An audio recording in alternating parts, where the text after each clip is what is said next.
Assalamualaikum warahmatullahi wabarakatuh. Perkenalkan, nama saya Anissa Kasmainita dengan NIM 210205074 dari Prodi Farmasi Lokal B. Baiklah, di sini saya akan menjelaskan materi mengenai anatomi fisiologi manusia, yaitu sistem reproduksi manusia. pada manusia. Pada sistem reproduksi ini ada 3 poin yang perlu kita pahami dan kita mengerti.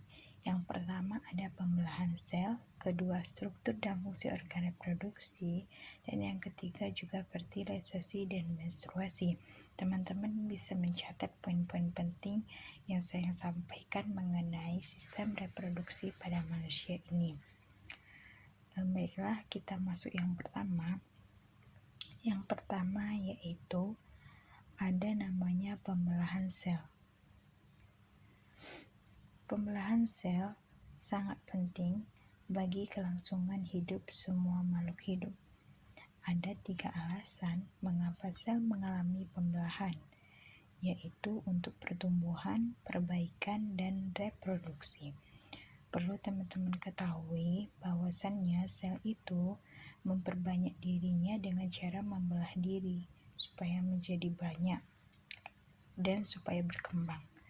Kemudian pentingnya pembelahan sel ini ada 3 poin. Yang pertama, makhluk hidup dapat tumbuh karena sel-selnya bertambah banyak. Semakin banyak sel dalam suatu makhluk hidup, maka semakin besar ukuran makhluk hidup itu. Kemudian yang kedua, alasannya adalah untuk perbaikan. Perbaikan jaringan yang rusak pada tubuh tersebut adalah hasil dari proses pembelahan sel. Kemudian yang terakhir yaitu sel mengalami pembelahan adalah untuk reproduksi. Reproduksi atau perkembangbiakan untuk kelangsungan keturunan atau untuk memperbanyak keturunannya. Kemudian kita masuk pada bagian yang kedua, yaitu pembelahan sel dibagi menjadi 2, yaitu secara mitosis, meiosis. Kalau mitosis, dia terjadi pada sel-sel tubuh atau sel somatik makhluk hidup.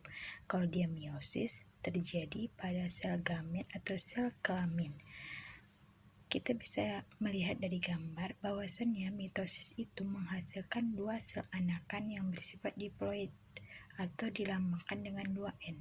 Sedangkan meiosis menghasilkan 4 sel anakan yang bersifat haploid atau dilambangkan dengan huruf N. Baik, kita masuk bagian yang kedua, yaitu struktur dan fungsi organ reproduksi. Organ reproduksi itu terbagi 2, yaitu organ reproduksi pria dan juga organ reproduksi wanita.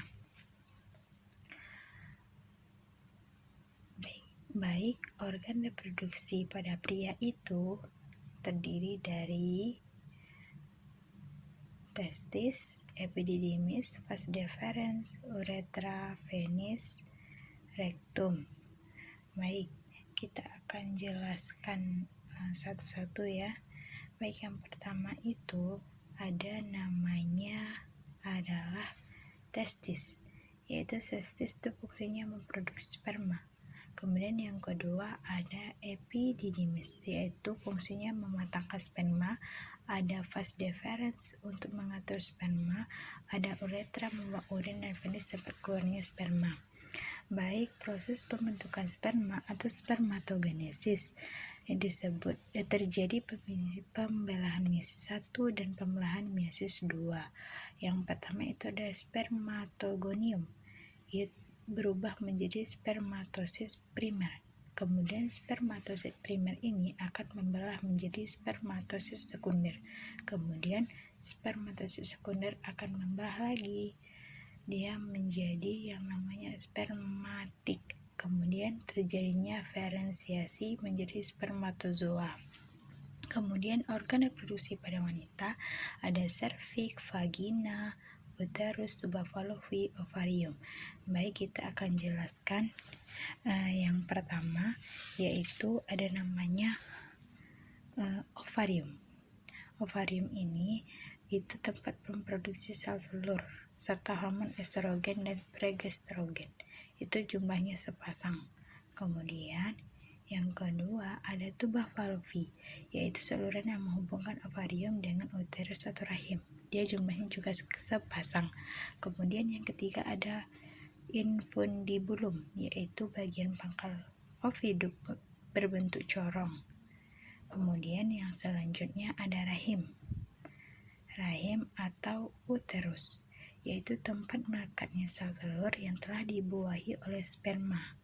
Kemudian ada endometrium, yaitu menghasilkan banyak lendir pada pembuluh darah.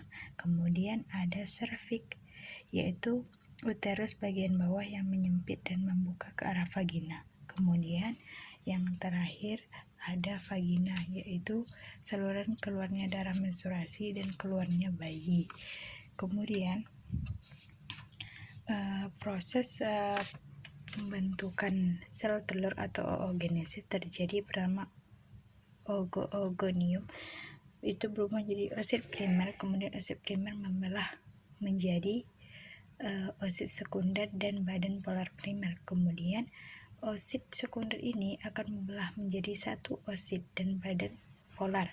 Kemudian oosit membelah lagi menjadi satu ovum, yang lainnya itu merupakan badan polar.